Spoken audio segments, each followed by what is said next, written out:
என்றும் உண்மையிலும் வழிபட வாருங்கள்.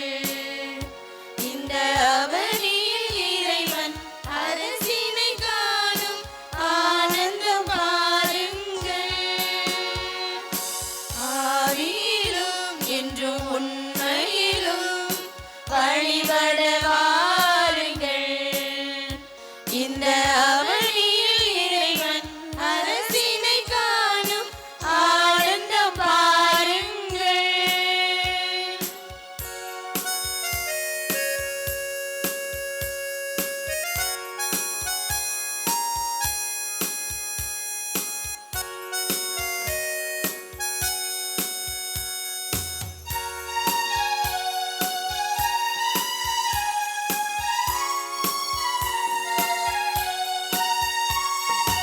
உலகின் மாந்தர்களே, உங்கள் இதயத்தை திறந்திடுங்கள்.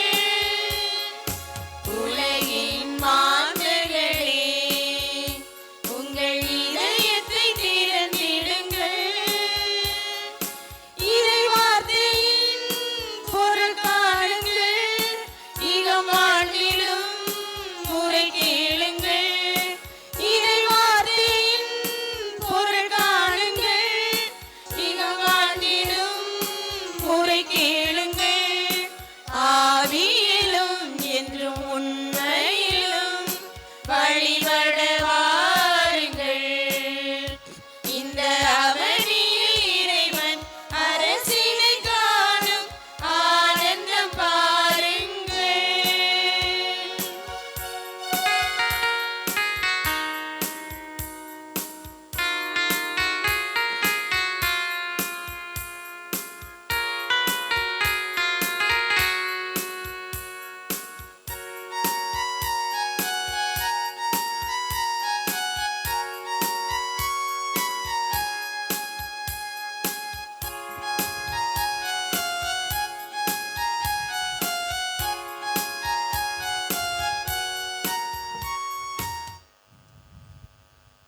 தந்தை மகன் தூயாவியின் பெயராலே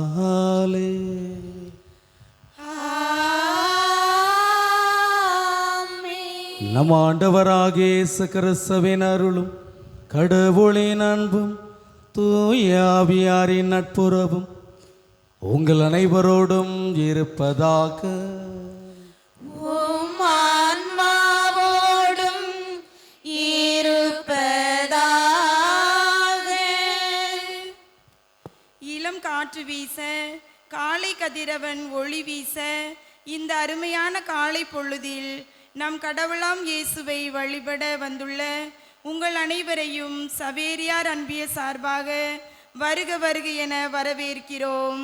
பாஸ்கா காலத்தின் 6ஆம் ஞாயிறான இன்று உயிர்த்த ஆண்டவர் இயேசுவின் அன்பிலும் அவர் வாக்களித்த தூய ஆவியாரின் துணையிலும் நிலைத்திருக்க திருச்சபை நமக்கு அழைப்பு விடுக்கிறது. நீங்கள் என் மீது அன்பு கொண்டிருந்தால் என் கட்டளைகளை கடைபிடிப்பீர்கள் என்று கூறும் இயேசு நம்மை தனியே விடாமல் உண்மையை உணர்த்தும் தூய ஆவியாரை தந்தருளுகிறார். நம் வாழ்வில் தூய ஆவியாரின் வழிகாட்டுதலை நாடி அன்பிலும் நற்செயல்களிலும் நிலைத்திருக்க இன்றைய திருப்பலியில் இறை அருளை வேண்டி பக்தியோடு பங்கு பெறுவோம். அன்புமிக்க சகோதர சகோதரிகளே, நாம் திருமுழுக்கு நினைவாக நம்மை தெளிக்கப்படும் தமது படைப்பாகிய தண்ணீரை புனிதப்படுத்தி அருளுமாறு நம் கடவுளாகிய ஆண்டவரை கெஞ்சி மன்றாடுவோமாக. அவரை நமக்கு உதவி அளித்து அன்று நாம் பெற்றுக்கொண்ட தூய ஆவிக்கு உண்மையுள்ளவர்களாய் நிலைத்திருக்க அருள்வாராக. ஆண்டவரே, எல்லாம் வல்ல இறைவா, உம் மக்களின் வேண்டுதல்களை எல்லாம் கனிவாய் கேட்டருளும். வியத்தகு முறையில் எங்களை படைத்தீர் என்றும் அதிலும் வியத்தகு முறையில் எங்கள் ஒவ்வொருவரையும் மீட்டருளினீர் என்றும் நினைவு கூறும் எங்களுக்காக இந்த தண்ணீர் மீது உமது ஆசியை கனிவுடன் பொழிந்தருளும். ஏனென்றால் நிலத்தை வளப்படுத்தவும் எங்கள் உடலுக்கு புத்துணர்வும் தூய்மையும் தரவும் இந்த தண்ணீரை படைத்தீர். உமது இரக்கத்தின் கருவியாகவும் இத்தண்ணீரை அமைத்தீர். எவ்வாறெனில் தண்ணீரின் வழியாக உம் மக்களின் அடிமைத்தலை அகற்றினீர். பாலின் நிலத்தில் அவர்களது தாகத்தை தணித்தீர். அதன் வழியாக மனித இனத்தோடு நீர் செய்ய இருந்த புதிய உடன்படிக்கையை இறைவாக்கினர் முன்னறிவித்தனர். இறுதியாக யோர்தானில் கிறிஸ்து புனிதமாக்கிய தண்ணீரின் வழியாக பாவக்கரை படிந்த எங்கள் மனித இயல்பை புதுப்பிறப்பு அளிக்கும் திருமுழுக்கினால் கழுவி புதுப்பித்தீர். ஆகவே நாங்கள் பெற்றுக்கொண்ட திருமுழுக்கின் நினைவாக இத்தண்ணீர் இருப்பதாக. பாஸ்கா பெருவிழாவில் திருமுழுக்கு பெற்ற எங்கள் சகோதர சகோதரிகளோடு நாங்களும் ஒன்று சேர்ந்து மகிழ்ச்சி கொள்ள செய்வீராக. எங்கள் ஆண்டவராகிய கிறிஸ்து வழியாக உம்மை பார்த்து மன்றாடுகிறோம். ஆமென். எல்லாம் வல்ல இறைவா, தண்ணீர் வளம் பெற அதில் உப்பிட வேண்டுமென்று இறைவாக்கு எலிசா வழியாக கற்பித்தீர். உமது படைப்பு பொருளாகிய இந்த உப்பை பரிவிரக்கத்துடன் புனிதப்படுத்தி அருள உம்மை தாழ்மையுடன் வேண்டுகின்றோம். ஆண்டவரே, உப்பு கலந்த தண்ணீர் தெளிக்கப்படும் இடமெல்லாம் தீயோனின் தாக்குதல் அனைத்தும் தோல்வியுறச் செய்வீராக. உம் தூய ஆவியார் உடனிருந்து எங்களிடையராது காத்தருள்வாராக. எங்கள் ஆண்டவராகிய கிறிஸ்து வழியாக உம்மை பார்த்து மன்றாடுகிறோம். ஆமென்.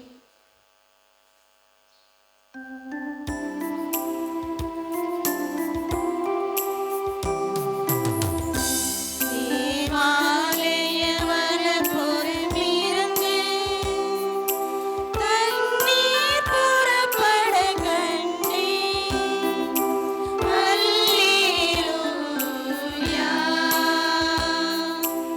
அந்த தண்ணீர் யாரிடம் வந்ததும் அவர்கள் யாவருமே ஈடேற்றம் பெற்றுக் கூறுவர். அல்லேலூயா. அல்லேலூயா.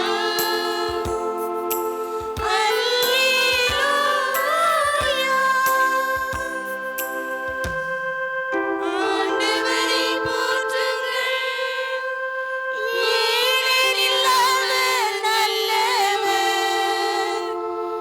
அவரது இரக்கம் என்றென்றும் உள்ளது. பிதாவும் சுதனும் தூய ஆவியும் ஸ்துதியும் புகழும் ஒன்றாய் பெருக. ஆதியில் இருந்தது போல் இன்றும் என்றும் நித்தியமாகவும். ஆமென். எல்லாம் வல்ல இறைவன் நம்முடைய பாவங்களில் இருந்து நம் ஒவ்வொருவரையும் தூய்மைப்படுத்துவாராக. இந்த நற்கருணை கொண்டாட்டத்தின் வழியாக அவர் தம்முடைய ஆற்றல் விருந்தில் பங்கு கொள்ள நம் ஒவ்வொருவரையும் தகுதி பெறச் செய்வாராக. ஆமென்.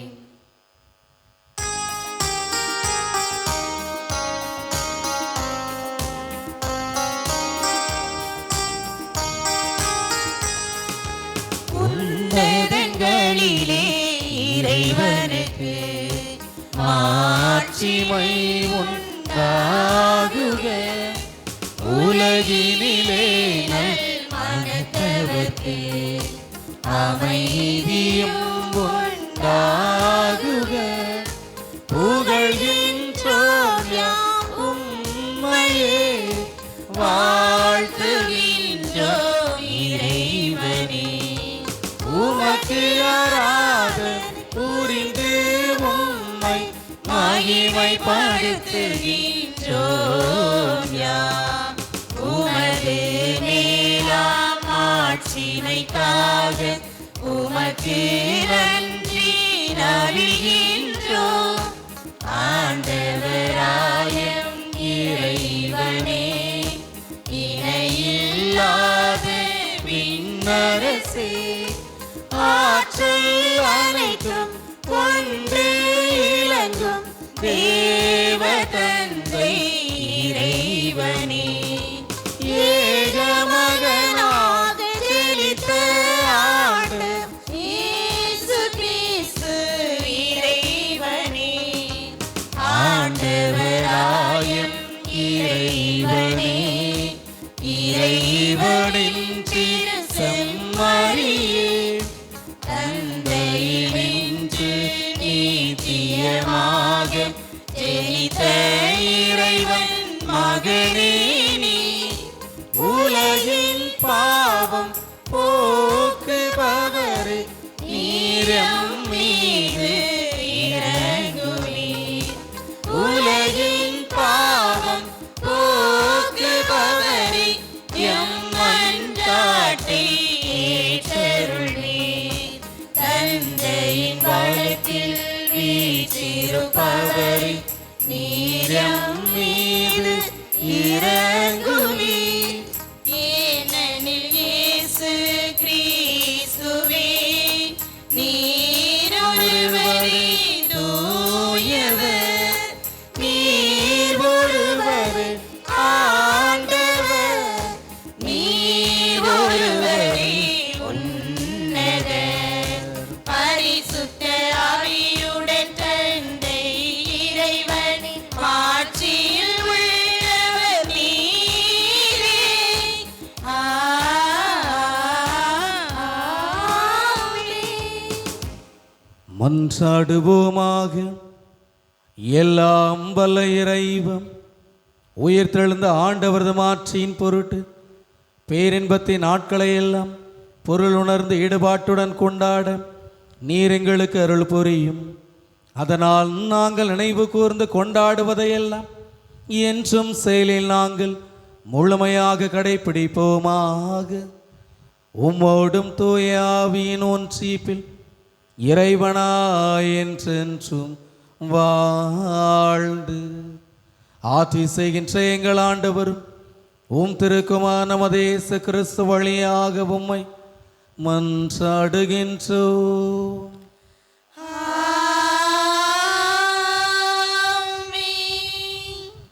முதல் வாசக முன்னுரை.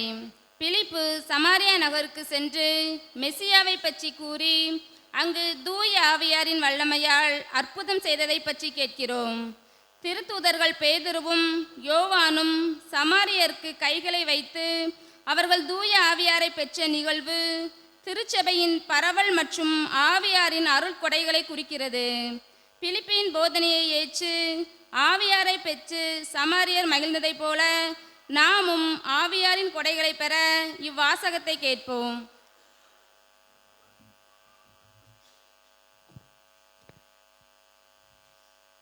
திருத்தூதர் பணிகள் நூலிலிருந்து வாசகம். அதிகாரம் 8, இறை வசனங்கள் 5 முதல் 8 மற்றும் 14 முதல் 17 முடிய. அந்நாட்களில் பிலிப்பு சமாரியா நகர் சென்று அங்குள்ள மக்களுக்கு மெசியாவை பற்றி அறிவித்தார். பிலிப்பு சொன்னவற்றை கேட்கும் அவர் செய்த அரும் அடையாளங்களை கண்டும் வந்த திரளான மக்கள் ஒரு மனதோடு அவருக்கு செவி சாய்த்தனர். ஏனெனில் பலரை பிடித்திருந்த தீய ஆவிகள் அவர்களிடமிருந்து உரத்த குரலுடன் கூச்சலிட்டு கொண்டே வெளியேறின. முடக்குவாதமுற்றோர் கால் ஊனமுற்றோர் பலரும் குணம் பெற்றனர். இதனால் அந்நகரில் பெரும் மகிழ்ச்சி உண்டாயிற்று.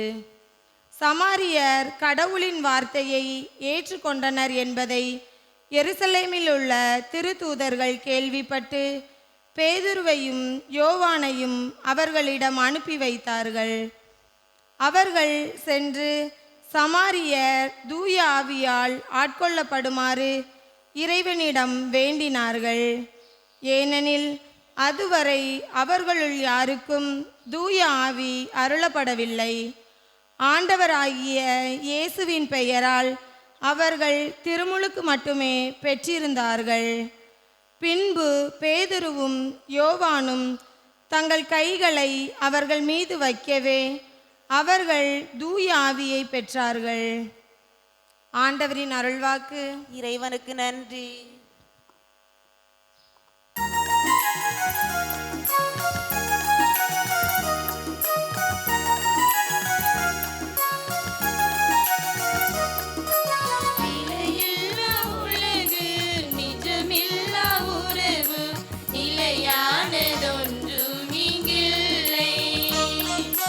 நேற்றும் இன்றும் என்றும் மாறாத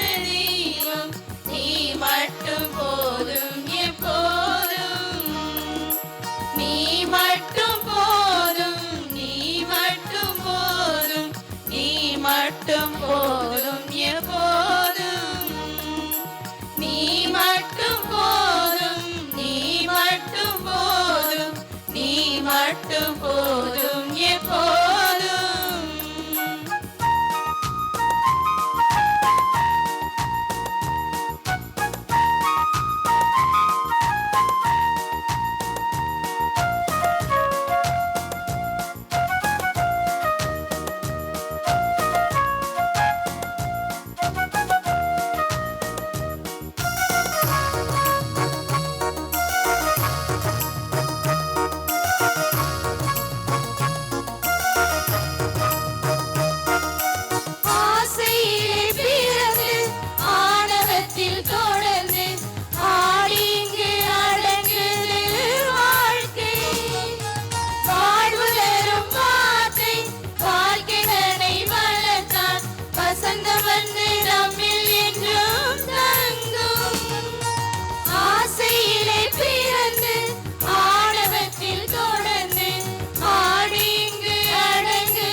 இரண்டாம் வாசகம்.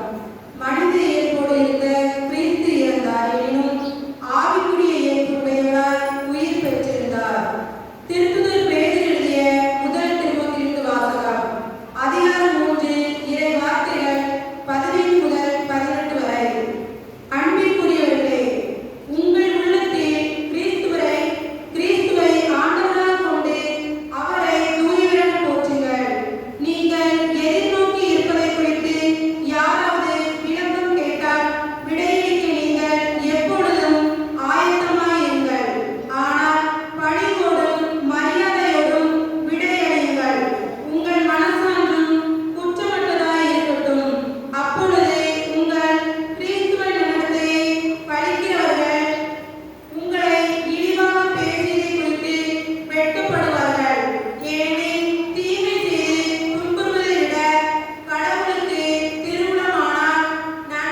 யோவான் எழுதிய தூய நற்செய்தியிலிருந்து வாசகம்.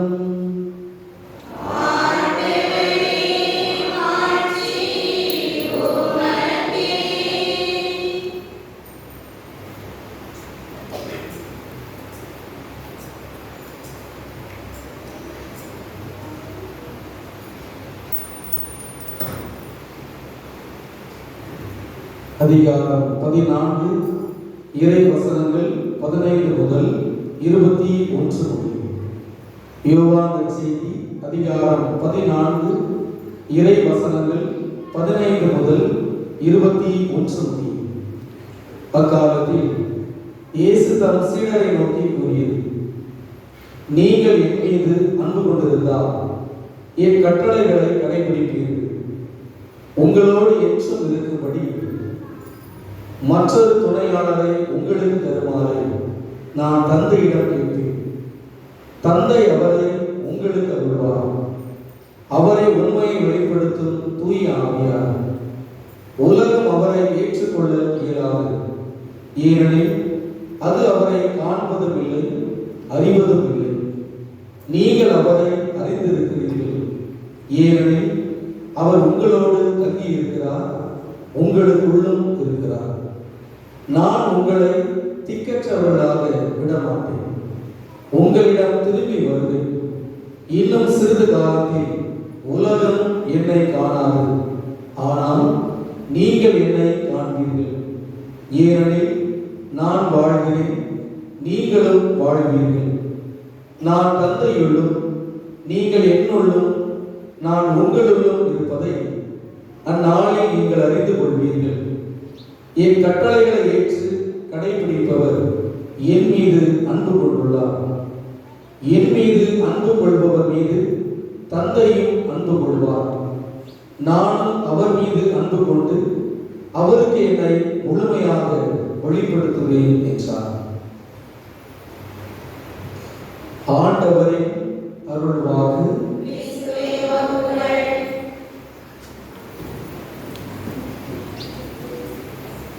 இயேசுவில் எனக்கு மிகவும் பிரியமான சகோதர சகோதரிகளே, இன்று பாஸ்கா காலம் 6ஆம் ஞாயிறு. மனித வாழ்க்கையில் சட்டங்களும் கட்டளைகளும் மிக மிக அவசியமான ஒன்றாக இருக்கிறது. எந்த சமூகத்தில் சட்டங்களும் கட்டளைகளும் கடைபிடிக்கப்படுகிறதோ அந்த சமூகம் ஒரு கட்டுப்பாடான சமூகமாகும். எந்த ஒரு இடத்தில் சட்டங்களும் கட்டளைகளும் மீறப்படுகிறதோ அங்கு மகிழ்ச்சியும் முன்னேற்றமும் இருக்காது, கட்டுப்பாடு இல்லாத ஒரு சமூகமாக இருக்கும் என்று சொல்லப்படுகிறது. ஆக மனித வாழ்க்கையில் சட்டங்கள் கட்டளைகள் மிக மிக தேவையான ஒன்றாகும். உதாரணமாக சாலைகளுக்கு என்று விதிகள் இருக்கிறது. அந்த சாலையில் பயணம் செய்கிற போது சாலை ஓரத்தில் இருபுறங்களிலும் ஒரு சில அறிவிப்பு பலகைகள் வைக்கப்பட்டிருக்கும். Sign board. இதில் மெதுவாக செல்லவும், இதில் ஆபத்து இருக்கிறது, சற்று மெதுவாக செல்லவும், அருகில் பள்ளி இருக்கிறது, மருத்துவமனை இருக்கிறது என்று சாலையில் செல்கிற போது ஒரு சில சட்டங்கள் இப்படித்தான் செல்ல வேண்டும் என்கிற நெறிமுறை கொடுக்கப்பட்டது. நாம் அதை சரியாக பின்பற்றி செல்கிற போது நாம் எப்படி ஒரு இடத்திற்கு செல்கிறோமோ அப்படியே பத்திரமாக வீட்டுக்கு திரும்பி வருகிறோம். யார் இந்த சட்டங்களை எனக்கு தேவையில்லை, பள்ளிக்கூடம் இருந்தால் என்ன, மருத்துவமனை இருந்தால் என்ன, என்னுடைய வாகனம் நான் இப்படித்தான் செல்கிறேன். ஆபத்து வளைவு பகுதியாக இருந்தாலும் நான் வளைந்து செல்லாமல் நேராக சென்று குழுக்கில் விழுந்தாலும் விழுவதை தவிர சட்டங்களை ஒருபோதும் கடைபிடிக்க மாட்டேன். பிரியமான சகோதர சகோதரிகளே, சட்டங்களும் கட்டளைகளும் மிக மிக தேவையான ஒன்று. அதனால்தான் சீனாய் மலையில் இஸ்ரேல் மக்கள் கட்டுப்பாடு இல்லாத ஒரு இனமாக வாழ்ந்து கொண்டிருக்கிறார். கடவுள் அவர்களுக்கு 10 கட்டளைகளை கொடுத்தார். இப்படி வாழ்ந்தால் நீங்கள் தேர்ந்தெடுக்கப்பட்ட இனமாக இருப்பீர்கள் என்று. ஆக மனித வாழ்க்கையில் இது தேவை என்று சொல்கிற போது சட்டங்களும் கட்டளைகளும் 3 மனநிலைகளில் மனிதர்களால் கடைபிடிக்கப்படுகின்றன. முதலாவதாக கடவுளுடைய கட்டளை பயத்தினால் கடைபிடிக்கப்படுகின்றன. ஒருவேளை கடவுளுடைய கட்டளையை நான் மீறினால் எனக்கு ஏதாவது தண்டனை கொடுத்து விடுவார், எனக்கு ஏதாவது நடந்துவிடும் என்கிற பயத்தில் கடைபிடிக்கின்ற மனிதர்கள் இருக்கிறார். அந்த பயம் இருக்கிற போது அது கடமையாக மாறிவிடுகிறது. உள்ளார்ந்த ஈடுபாட்டோடு கடவுளின் கட்டளையை நாம் கடைபிடிக்க முடியாது. ஏனென்றால் கடைபிடிக்காவிட்டால் நரகத்துக்கு தள்ளுவார், இல்லை என்றால் ஏதாவது ஒரு தண்டனை கொடுத்து விடுவார் என்கிற எண்ணம் வருகிற போது அங்கு கட்டளை கடமையாக சுமையாக மாறுகிறது. இரண்டாவதாக பார்க்கிற போது கடவுளின் கட்டளைகளை ஏதாவது ஆதாயத்திற்காக எதிர்பார்ப்போடு கடைபிடிப்பது. ஒருவேளை இந்த கட்டளை கடவுள் தந்திருக்கின்றார், இந்த கட்டளை கடைபிடித்தால் எனக்கு ஏதாவது கிடைக்கும், ஒரு ஆதாயம், ஒரு நோக்கம், ஒரு எதிர்பார்ப்பு. ஊதாரி மகன் ஓமையை இங்கே பார்க்கலாம். லூக்கா நற்செய்தி அதிகாரம் 15 இறை வசனம் 29. இளைய மகன் எல்லாவற்றையும் ஊதாரித்தனமாக செலவழித்த பின்பு வீடு திரும்புகிறான். தந்தை அவனை ஏற்றுக்கொண்டு அவனுக்கு பெரிய விருந்து ஒன்றை ஏற்பாடு செய்கிறார். இதுதான் அந்த நிகழ்வு. மூத்த மகன் வயலில் வேலை செய்து வீடு திரும்புகிறான். வீட்டில் வழக்கத்திற்கு மாறாக கொண்டாடும் சத்தம் புரிந்துவிட்டது. தன்னுடைய தம்பி வந்திருக்கிறான், எல்லாவற்றையும் அழித்து விட்டு வெளியே கோபத்தில் இருக்கிறார். தந்தை அவனை உள்ளே வருமாறு அழைக்கிறார். அப்போது பேசுகிற உரையாடல் தான் இந்த இறை வசனங்கள். 15ஆம் அதிகாரம் 29 லூக்கா நற்செய்தி. அப்பா, உங்களுடைய கட்டளைகளை நான் ஒருபோதும் மீறினேன். உங்களுக்கு இத்தனை ஆண்டுகளாக நான் அடிமை போல வேலை செய்திருக்கிறேன். என் நண்பரோடு விருந்து கொண்டாட நீங்கள் ஒரு ஆட்டுக்குட்டியை கூட எனக்கு தந்தது மிக முக்கியமானவர்கள். இத்தனை ஆண்டுகளாக நான் அடிமை போன்று வேலை செய்திருக்கிறேன். உங்களுடைய கட்டளையை ஒருபோதும் நான் மீறியதே கிடையாது. அந்த மூத்த மகனுடைய மனநிலை இதுதான். தந்தைக்கு அப்படியே அடிபணிந்து நடந்தால் சொத்து முழுவதையும் தனக்கே எழுதி கொடுத்து விடுவார். எந்த வார்த்தையை பேசாமல் இருக்க வேண்டும், அவர் சொல்வது அப்படியே செய்ய வேண்டும். ஒரு எதிர்பார்ப்பு, ஒரு நோக்கம், சொத்து, நிலம், பணம், அதனால் அங்கு சுமையாக பார்க்கப்பட்டதான். மூன்றாவதாக பார்க்கிற போது இது முக்கியமான ஒரு மனநிலை, நம்மிடத்தில் விளக்க வேண்டிய ஒரு மனநிலையாக இருக்கிறது. அன்போடு கடவுளின் கட்டளைகளை கடைபிடிப்பது. அதை இயேசு கிறிஸ்து அழுத்தமாக சொல்கிறார். என் மீது அன்பு கொள்கிறவர் என் கட்டளைகளை அன்போடு ஏற்றுக்கொள்வார், கடைபிடிப்பார் என்று சொல்கிறார். சாதாரணமாக ஒரு குடும்பத்தில் தாய் தந்தை கொடுக்கிற கட்டளைகளையும் சட்டங்களையும் பிள்ளைகள் ஏற்று வாழ்கிற போது அந்த குடும்பம் கட்டுக்கோப்பான ஒரு குடும்பமாக இருக்கும். எந்த குடும்பத்தில் தாய் தந்தை கொடுக்கிற கட்டளைகளையும் சட்டங்களையும் பிள்ளைகள் சுமைகளாக எதிர்பார்ப்போடு ஏற்றுக்கொள்கிறார்களோ அந்த இடத்தில் மகிழ்ச்சி இருக்காது, மனநிறைவு இருக்காது, முன்னேற்றம் இருக்காது.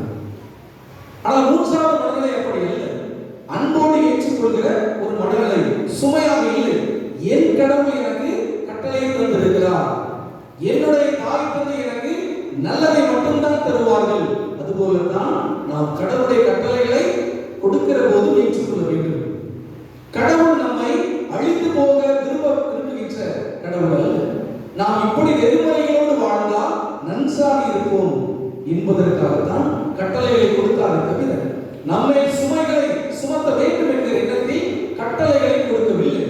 அவர் அப்படி நினைத்திருந்தால் கட்டளைகளையும் சட்டங்களையும் கொடுத்துவிட்டு அவர் வேடிக்கை பார்த்துக் கொண்டிருந்தார். நிச்சயமாக கட்டளைகளையும் சட்டங்களையும் கொடுத்து அவற்றை எப்படியாவது தன்னுடைய மக்களை கடைபிடிக்க வைத்துவிட வேண்டும் என்று நமக்கு பின்னால் வந்து கொண்டிருக்கிற கடவுளாக இருக்கிறார். சட்டங்களும் கட்டளைகளும் கடவுளுக்கு பொருந்தும், நாம் வாழ்கிற இல்லங்களுக்கு பொருந்தும், சமூகத்திற்கு பொருந்தும். எதையும் நாம் சரியாக ஏற்று வாழ்கிற ஏனென்றால் அன்பு அங்கு அடிப்படையாக இருக்கிறது. இதைத்தான் குடும்பங்களில் பயிற்சிக்கப்பட வேண்டும். தாய் தந்தை எது சொன்னாலும் அது நன்றாகத்தான் இருக்கும், ஏனென்றால் அன்பு இருக்கிறது. அதுபோல கடவுள் எது செய்தாலும் அது அன்பின் அடிப்படையில் தான் கட்டளை கொடுத்திருப்பார். அப்படி இருக்கிற போது முதல் 2 மனநிலை நமக்கு நிச்சயமாக தென்படும். பிரியமான சகோதர சகோதரிகளே, கொடுக்கப்பட்ட கட்டளைகளுமே திருப்பி பெற முடியாது. கடவுள் கொடுத்திருக்கிறார், நாம் அதை ஏற்று வாழத்தான் செய்ய வேண்டும். ஆனால் அன்போடு ஏற்று வாழ்கிற போது நிச்சயமாக அவர் கொடுக்கிற நிலை வாழ்வு நம்மையும் நம்முடைய குடும்பங்கள் மேலும் நிறைவாக தந்தும். ஆமென். அனைவரும் எழுந்து நின்று நம்பிக்கை இருக்க நாம் அனைவரும் இணைந்து வாழ்வோம்.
அன்பார்ந்த சகோதர சகோதரிகளே, என் பெயரால் நீங்கள் எதையெல்லாம் கேட்டாலும் உங்களுக்கு தருவேன்.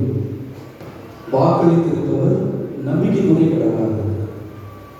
அவருடைய நாமத்தில் நம்பிக்கை கொண்டவர்களாக நம்முடைய உலகில் இருக்கின்ற எல்லா விதமான ஏக்கங்களையும் எதிர்பார்ப்புகளையும் விண்ணப்பங்களாக அவருடைய பாதத்தில் முழுமையாக ஒப்புக் கொடுத்து நாம் நன்றாக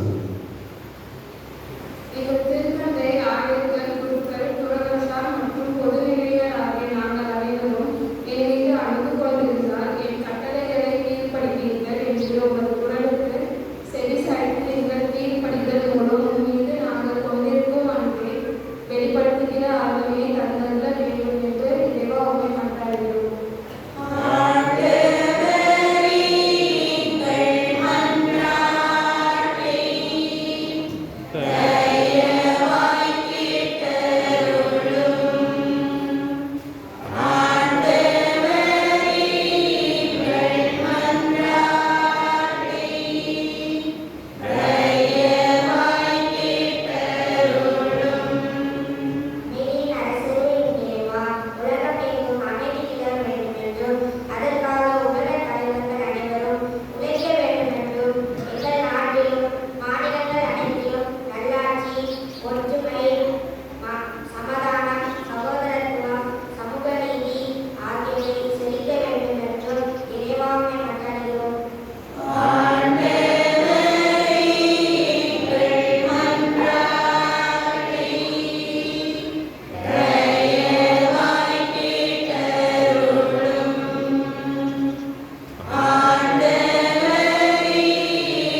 நம் ஒவ்வொருடைய தனிப்பட்ட தேவைகளுக்காக சிறிது நேரம் அமைதியாக நாம் கொள்வோம்.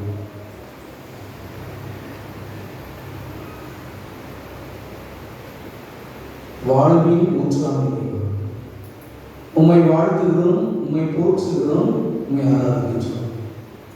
இந்த ஏழை கோவை அழைத்தான் ஆண்டவர் அவனுக்கு செவி சாய்ந்தார் என்று திருப்பாடல் ஆசிரியர் தாவீது மொழிந்திருக்கிற போது உடைய பிள்ளைகளாகி நாங்கள் நம்பிக்கையோடு பல்வேறு விண்ணப்பங்களை எழுப்பியிருக்கின்றோம். அன்பின் ஆண்டவரே, எங்கள் ஒவ்வொருவரையும் நீர் காத்துக்கொள்ள உங்கள் கனிமோடு விடுகிறோம்.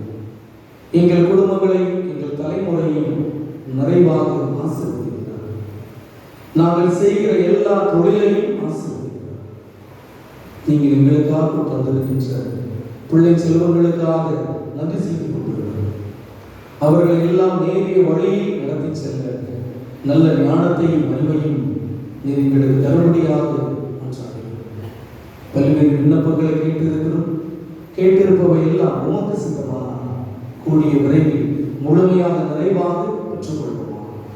எங்கள் ஆண்டவராகிய கிறிஸ்து வழியாக உம்மை பார்த்து மன்றாடுகிறோம்.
சகோதர சகோதரிகளே, என்னுடைய உடைமான எல்லாம் வல்ல தந்தையாக இறைவனுக்கு ஏற்றதாகபடி மன்றாடுங்கள்.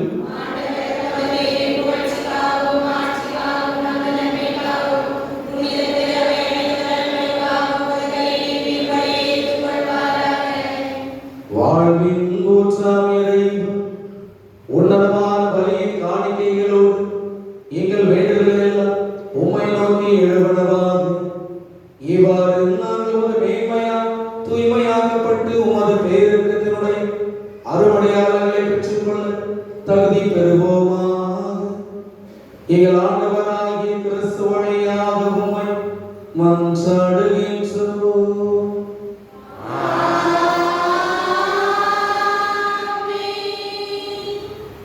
ஆண்டவர் உங்களோடு இருப்பார்.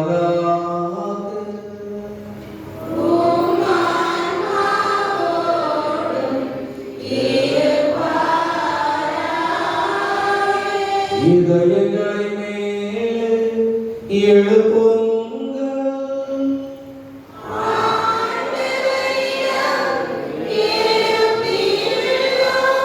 நாம் இறைவனாகிய ஆண்டவருக்கு நன்றி கூறுவோம்.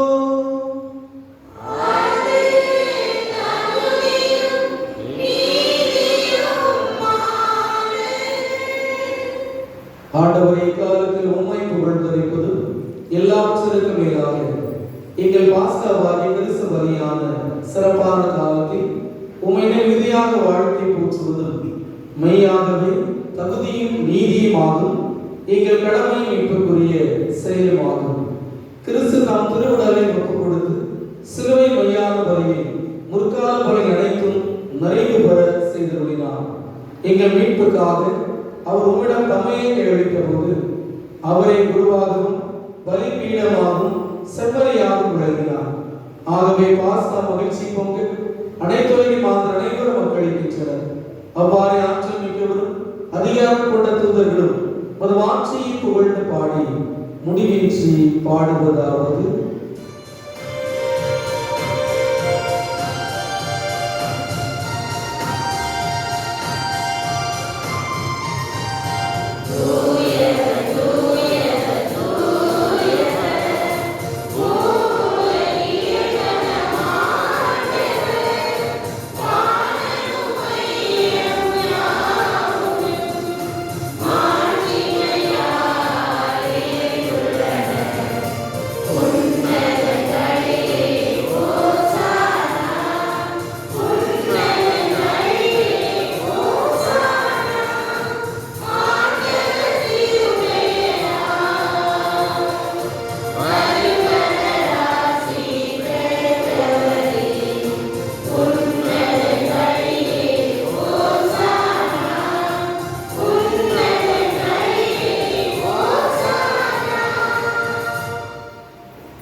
ஆண்டவரே மெய்யாகவே தூயவர், தூய்மை அனைத்திற்கும் ஊற்று. அவனுடைய ஆவியை பொழிந்து இக்காணிக்கைகளை தூய்மைப்படுத்த வேண்டும் உம்மை கெஞ்சி மன்றாடுகிறோம். இவ்வாறு எங்கள் ஆண்டவர் இயேசு கிறிஸ்துவின் உடலும் இரத்தமுமாக இவை எங்களுக்கு இன்று மாறுடமாக அவர் பாடுபட உளம் கடிந்து தம்மை கையளித்த போது அப்பத்தை எடுத்து நன்றி செலுத்தி அதை பிட்டு தம் சீடர்களுக்கு அளித்த அவர் கூறியதாவது: அனைவரும் இதிலிருந்து பெற்று உண்ணுங்கள், எனில் இது உங்களுக்காக கையளிக்கப்படும் என் உடல்.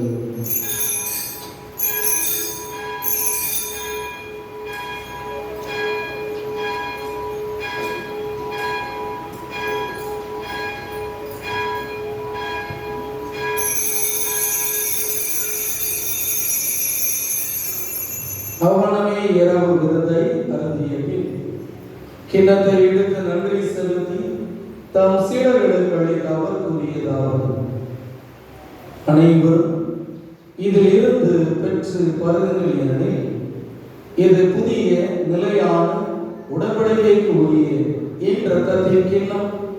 இது பாவ மன்னிப்புக்கென்று உங்களுக்காகவும் பலருக்காகவும் சிந்தப்பட்டது.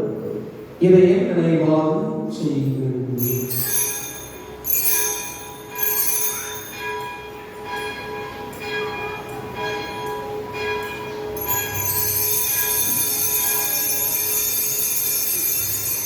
நம்பிக்கையின் மறைபொருள்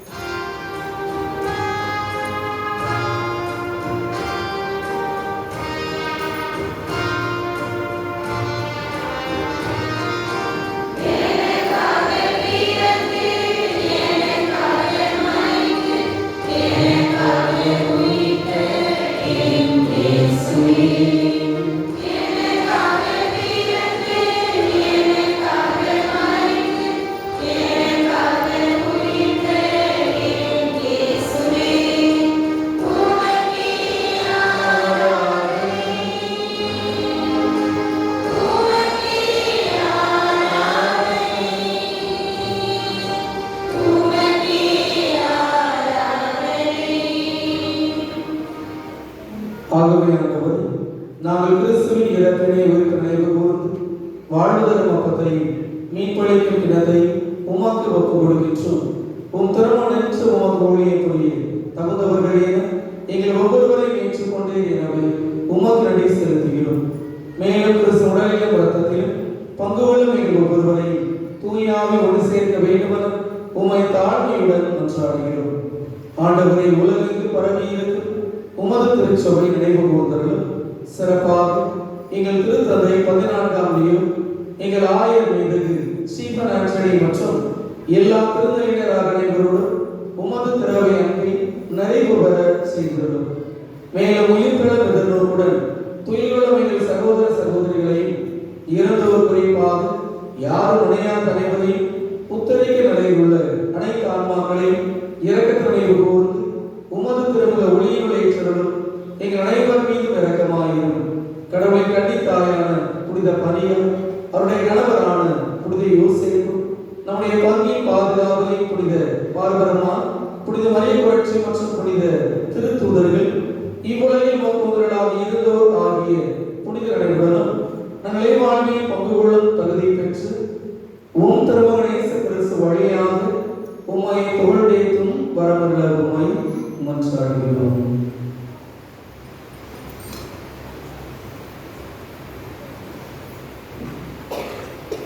இவர் வழியாக இவரோடு இவர் எல்லாம் வல்ல இறைவனாகிய தந்தையே, தூய ஆவியோன் எல்லா புகழும் மாட்சி என்றென்று உமக்கு உரியதே.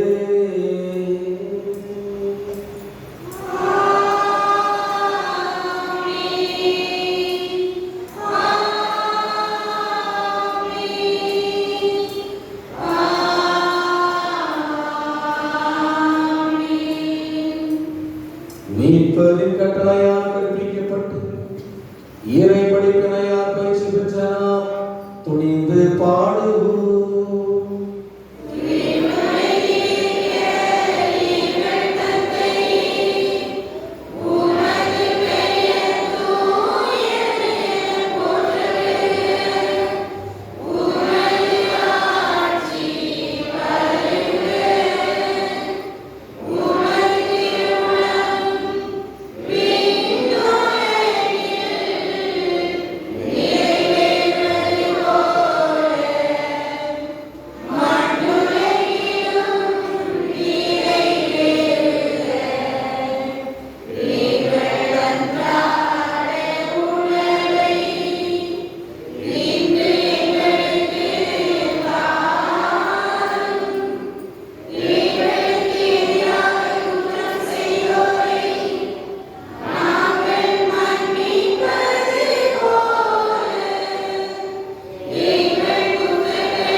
நாங்கள் இது நோக்கி இருக்கும் பேரின்பத்திற்காகவும் ஏமைப்பதாக இயேசு கிறிஸ்து வருகைக்காகவும் காத்திருக்கின்றோம்.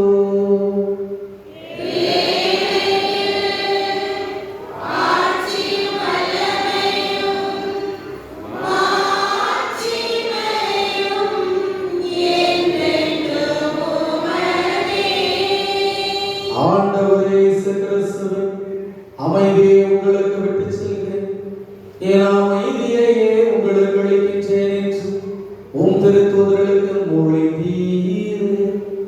எங்கள் பாவங்களை எல்லாம் பாராமல் உமது திருச்சபை நம்பிக்கை மட்டுமே கண்ணோக்கி உமது திருவுளத்திற்கு ஏற்ப அதற்கு அமைதியும் ஒற்றுமையும் அளித்தருள்வீராக. என்றென்றும் வாழ்ந்து ஆட்சி செய்கின்றவர் நீரே.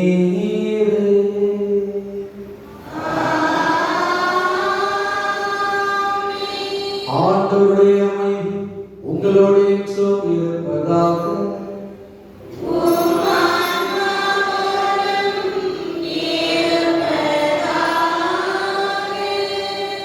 ஒருவருக்கொருவர் நம் ஆண்டவர் இயேசு கிறிஸ்துவின் அமைதியை நாம் பகிர்ந்து கொள்வோம்.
இதோ இறைவனின் செம்மறி, இவரை உலகின் பாவங்களை எல்லாம் போக்குகின்றவர்.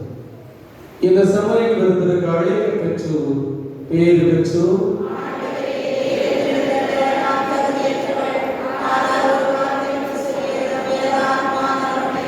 கிறிஸ்துவின் திருவுடல் திரு ரத்தம் என்னை காத்து நிலைவாழ்வு அளிப்பதாக. குறுக்கிடுக்காக வேண்டும் சொல்வார்.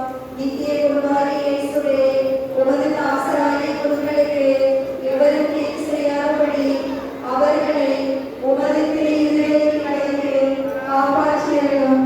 அனுதினமும் உமது திரு சரீரத்தை தொட்டு வரும் அபிஷேகம் பெற்ற அவர்களது கரங்களை கரைபடாமல் காப்பாற்றும். பிழை மன்னிக்கப்படாத உமது திரு இரத்தத்தில் தொலைத்து சிவந்து இருக்கும் அவர்களது இதழ்களை நிறுவன சுத்தமாய் காத்தருளும். உமது ஆட்சியை கொடுத்திய துதித்துறைய மேலான உன்னத அருட்பதங்களால் முத்திரை பெற்ற அவர்களது இதயங்கள் உலக பற்றிலே தூய்மையாய் இருக்கச் செய்தருளும். உலக தீமைகள் அவர்களை அணுகாதபடி உடைய பரிசுத்த அன்பு அவர்களை சூழ்ந்து காக்கும் கோடையுமாய் இருக்க கடவுளே. அவர்களுடைய பிரயாசை ஏராளமான பலன் கொடுக்கும்படி அவர்களை ஆசீர்வதித்தருளும். யார் யாருடைய வெற்றிக்காக உழைக்கிறார்களோ அவர்களை இவ்வுலகில் குழுக்களுக்கு ஆறுதலும் சந்தோஷமும் வரவழைத்து அழைக்கிற நித்திய தீவிரமாய் இருப்பார்களாக. ஆமென்.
அன்பிடுகிறோம், போற்றுகிறோம், புகழ்கிறோம், ஆராய்கிறோம் ஆண்டவரே.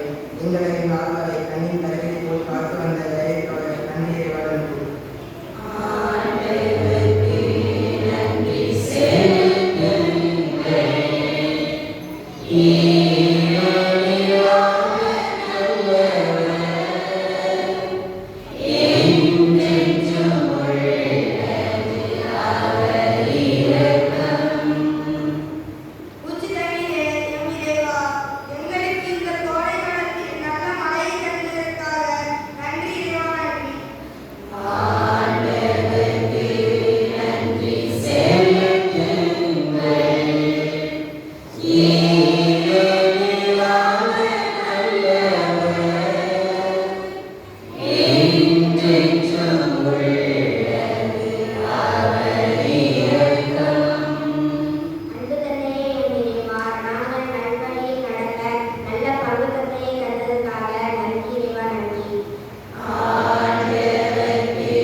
அன்பானவர்களே, இன்று பாஸ்கா காலம் 6ஆம் ஞாயிறு வார வழிபாடு. திங்கள் காலை திருப்பலி, செவ்வாய் மாலை திருப்பலி, புதன் காலை திருப்பலி, வியாழன் காலை திருப்பலி வழிநடத்தப்படும். அன்பானவர்களே, இன்றைய திருவழிபாட்டை சிறப்பாக வழிநடத்தி கொண்டிருக்கின்ற தூய சகோதர அன்பிய குடும்பங்கள் ஒவ்வொருவருக்கும் நன்றி வாழ்த்துக்களை மகிழ்ச்சியோடு பகிர்ந்து கொள்கிறேன். அடுத்த ஞாயிற்றுக்கிழமை ஞாயிறு மறைகல்வி மாணவ மாணவிகள் வழிபாட்டை முன்னெடுப்பார்கள். கடந்த வாரம் முழுவதும் வழிபாட்டுக்கு உதவி செய்த தூய மிக்கேல் அன்பிய குடும்பங்கள் ஒவ்வொருவருக்கும் நன்றி வாழ்த்துக்களை மகிழ்ச்சியோடு தெரிவித்துக் கொள்கின்றேன். திருப்பலி முடிந்தவுடன் திருக்குடும்ப சபை கூட்டம் நடைபெறும். அனைத்து உறுப்பினர்களும் தவறாக கலந்து கொள்ள ஒவ்வொருவரையும் அன்போடு கேட்டுக்கொள்கின்றேன். வருகின்ற செவ்வாய்க்கிழமை காலை 10 மணி அளவில் பங்கு தந்தை இல்லத்தில் வைத்து ஒளிச்சுடர் கூட்டம் நடைபெறும். அனைத்து உறுப்பினர்களும் தவறாக கலந்து கொள்ள ஒவ்வொருவரையும் அன்போடு கேட்டுக்கொள்கின்றேன். அன்பார்ந்தவர்களே, விடுமுறை ஊழிய பள்ளி இன்றோடு 10வது நாள். இன்று காலை சரியாக 10 மணி அளவில் ஆரம்பமாகும். இன்று பிள்ளைகளுக்காக தேர்வுகள் வழிநடத்தப்பட இருக்கின்றன. விளையாட்டுப் போட்டிகளும் வழிநடத்தப்பட இருக்கின்றன. நம்முடைய பிள்ளைகள் 4 குழுக்களாக பிரிக்கப்பட்டிருக்கிறார். LKG முதல் 2ஆம் வகுப்பு வரை உள்ள பிள்ளைகளுக்கு ஒரு கேள்வி கேட்டு பதில் கொடுக்கிற ஒரு தேர்வாக இருக்கும். அதன் பிறகு 3ஆம் வகுப்பில் இருந்து 12ஆம் வகுப்பு வரை எழுத்து தேர்வு, ரிட்டன் எக்ஸாம் வழிநடத்தப்படும். எப்படி மறைக்கல்வி தேர்வுகளுக்கு உடைய பிள்ளைகளை தவறாக அனுப்பி வைத்தீர்களோ அதுபோல இன்று நடக்கிற இந்த தேர்வுகளுக்கும் உடைய பிள்ளைகளை எல்லாம் அன்போடு அனுப்பி வைக்க ஒவ்வொருவரையும் அன்போடு கேட்டுக்கொள்கின்றேன். அதே போல நாளை 11ஆம் நாள் விடுமுறை ஊழிய பள்ளி வகுப்புகள் நாளையும் வழிநடத்தப்படும். நாளையும் வருகை பதிவு எடுக்கப்படும் என்பதையும் அன்போடு தெரிவித்துக் கொள்கின்றேன். நாளை காலை சரியாக 10 மணி அளவில் வகுப்புகள் ஆரம்பமாகும். அதே வேளையில் நாளை மாலை 7 மணி அளவில் ஆலை மண்டபத்தில் வைத்து விடுமுறை ஊழிய பள்ளி கலை நிகழ்வுகள் வழிநடத்தப்பட இருக்கின்றன. நம்முடைய பிள்ளைகள் ஏறக்குறைய 10 நாட்களாக பெற்ற இறைவார்த்தையை பாடல் மூலமாக, நடனம் மூலமாக, நாடகம் மூலமாக அன்றைய நாளில் வெளிப்படுத்த இருக்கின்றார்கள். நீங்கள் அனைவரும் தவறாது 6:50 மணிக்கெல்லாம் ஆலை வளாகத்திற்கு வந்து உடைய பிள்ளைகளை எல்லாம் உற்சாகப்படுத்த ஒவ்வொருவரையும் அன்போடு கேட்டுக்கொள்கிறேன். அன்பார்ந்தவர்களே, கடந்த ஞாயிற்றுக்கிழமை உடைய வீடுகளை தேடி உடைய பிள்ளைகள் நன்கொடை கேட்டு வந்தார்கள். நிச்சயமாக உங்களை பாராட்டியாக வேண்டும். ஏனென்றால் பெருந்தன்மையோடு நன்கொடைகளை வழங்கியிருக்கின்றீர்கள். வழங்கியிருக்கிற ஒவ்வொரு நல்ல உள்ளங்களுக்கும் குடும்பங்களுக்கும் பங்கு தந்தை என்ற முறையில் நன்றி வாழ்த்துக்களை மகிழ்ச்சியோடு தெரிவித்துக் கொள்கிறேன். நாளை தினம் நடைபெற இருக்கிற அந்த கலை நிகழ்வில் எவ்வளவு நன்கொடைகள் நீங்கள் கொடுத்திருக்கிறீர்கள், எவ்வளவு செலவு ஒவ்வொரு ஆண்டும் வாசிப்பது போல இந்த ஆண்டும் நாளை வாசிக்கப்படும் என்பதை அன்போடு தெரிவித்துக் கொள்கின்றேன். அன்பார்ந்தவர்களே, நம்முடைய பங்கின் இணை பாதுகாவலர் தூய மிக்கேல் அவருடைய பெருவிழா வருகின்ற வெள்ளிக்கிழமை மாலை 7 மணி அளவில் திருக்கொடியேற்றம் திருப்பலியோடு தொடங்க இருக்கிறது என்பதை அன்போடு தெரிவித்துக் கொள்கின்றேன். அது வருகின்ற வெள்ளிக்கிழமையிலிருந்து நாம் திருவிழாவை கொண்டாட இருக்கிறோம். அனைத்து இறைமக்களும் தவறாது 6:30 மணி அளவில் ஜெபமாலை வழிநடத்தப்படும். அனைவரும் ஒன்றாக இணைந்து இந்த திருவிழாவை சிறப்பிக்க ஒவ்வொருவரையும் அன்போடு கேட்டுக்கொள்கின்றேன். வருகின்ற சனிக்கிழமை மீண்டும் மாலை 7 மணி அளவில் 6:30 மணிக்கு ஜெபமாலையும் 7 மணி அளவில் மிக்கேல் ஆலயத்தில் வைத்து 2ஆம் திருவிழா திருப்பலி வழிநடத்தப்படும். வருகின்ற ஞாயிறு 3ஆம் திருவிழா காலை 7:30 மணி அளவில் பங்கு ஆலயத்தில் திருப்பலி வழிநடத்தப்படும். வருகின்ற ஞாயிறு 3ஆம் திருவிழாவை முன்னிட்டு ஞாயிற்றுக்கிழமை மாலை 6:30 மணிக்கு ஜெபமாலையும் 7 மணி அளவில் மிக்கேல் ஆலயத்தில் வைத்து 3ஆம் திருவிழா மறையுறை நற்கருணை ஆசீர்வாதம் வழிநடத்தப்படுகிறது. அதன் பிறகு திங்கட்கிழமையிலிருந்து வெள்ளிக்கிழமை வரை பங்கு ஆலயத்தில் காலை திருப்பலி நடைபெறாது. மாறாக ஒவ்வொரு நாளும் மாலை 6:30 மணி அளவில் ஜெபமாலையும் அதனைத் தொடர்ந்து நவநாள் திருப்பலி வெள்ளிக்கிழமை வரை வழிநடத்தப்படும்.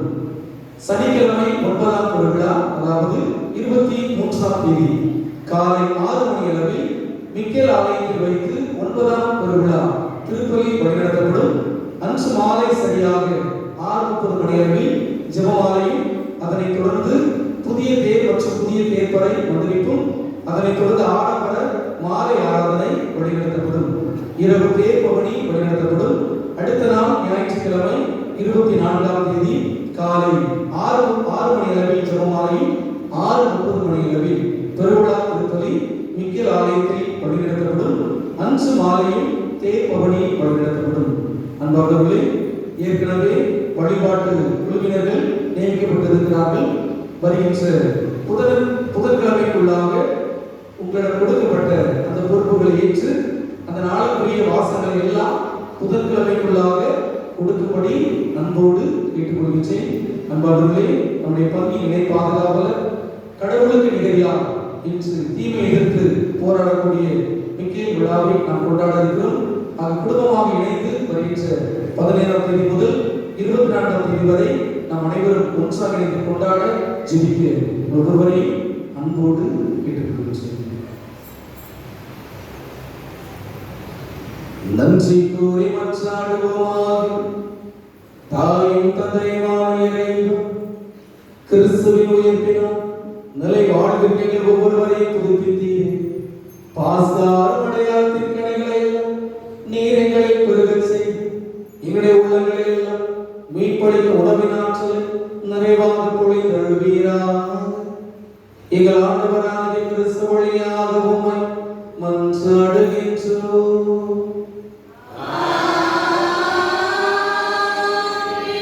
ஆண்டவர் உங்களோடு இருப்பாராக.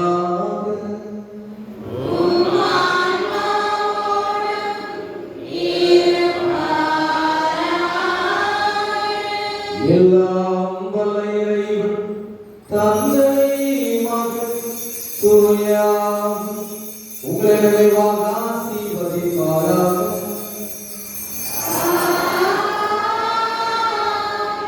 இறைவனின் கட்டளைகளை எல்லாம் அன்போடு ஏற்று வாழுகின்றவர்களாக சென்று வாருங்கள். திருப்பலி நிறைவேறி